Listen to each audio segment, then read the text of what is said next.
I'd like to ask all those in this room who is against the development of nuclear weapons and armaments, generally speaking. Raise your hands.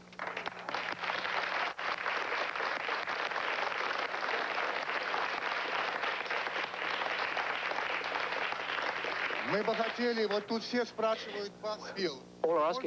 asking you something. Could you ask the same question of your audience, Phil, and see what they say in your audience? All those in our audience who are opposed to the continued development of nuclear military hardware, kindly raise their hand.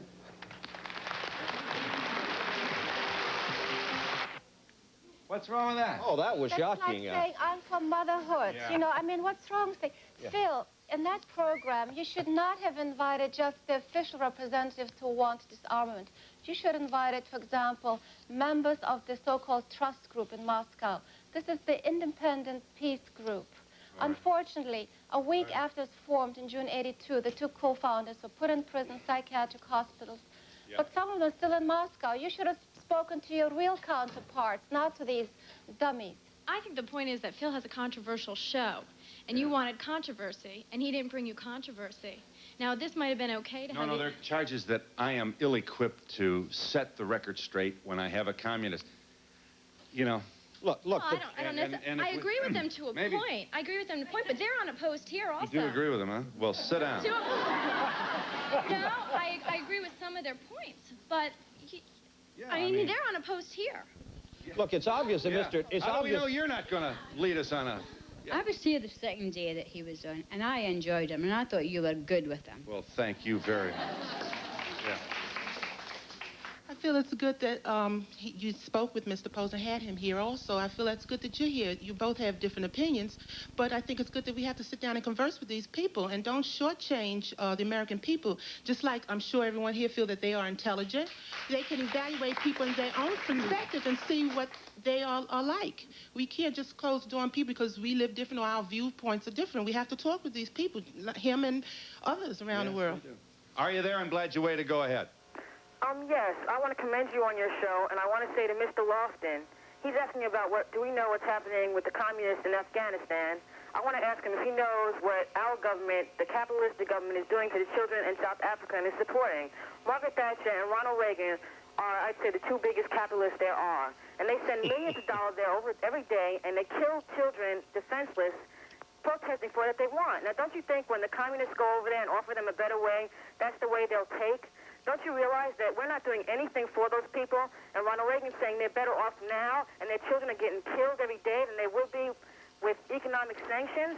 That's disgusting. And plus, the young lady next to you was talking about the poet Mr. Loftin, in jail for 14 years. Let's let Mr. Loftin in here. That's the kind of bowling balls and BBs analogy that will, of course, have great appeal for Mr. Donahue. But to answer the lady in the back, I don't want to close the door on Vladimir Posner. I just don't want to see the door open and the red carpet rolled out. Now, Mr. Donahue would never have a Klansman on this program and be Mr. Palsy-Walsy with him and take him out to dinner and pick up his check.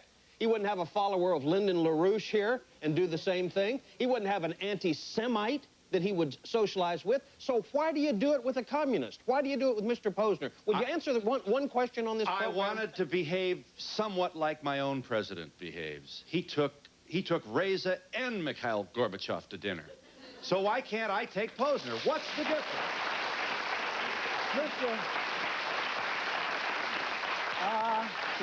I think that we're getting two things mixed in apples and oranges.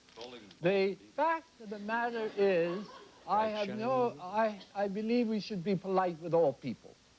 But the governments are one thing and people are another. Yeah.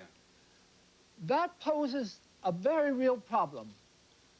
How do we not talk with the leaders of a government to try to avoid the possibility of a Holocaust? I don't know.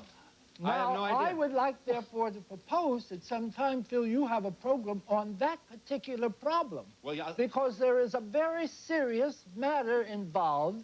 If the Soviet government makes it possible only for you to speak honestly with their agents, right, Right. That's a very Well, but see, serious problem, look, this is and my- has to be faced as a problem and not with slogans. Look, I really don't think you think we should have been polite to Adolf Hitler, Mr. Rustin. But this is my point, Mr. Donahue. You have Oh, yes, had I would people have on been your polite show to Hitler. that you have not treated politely, that you really smoldered with rage over what they represented. I mean, I guess what I'm trying to say is, would you be just as nasty to a communist as you are to Bible-believing Christians? How about that?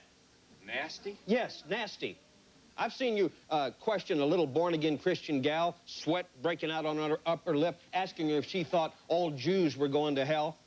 That was a brutal thing you did, but you don't do that to a communist like Vladimir Posner. Now, why not? Oh, I know. Don't say you don't know, because I know, because we know what you did on those shows, and you didn't rake him over the coals. Wasn't aggressive enough. Not aggressive enough. You were a doormat. Really? It was pathetic. Why? I'd like to know why. It was unprofessional, Mr. Donahue. You're... Well, it was. You're supposed to give everybody a hard time. I'm for that. And we'll be back. I give you a chance. We'll be back in just a moment.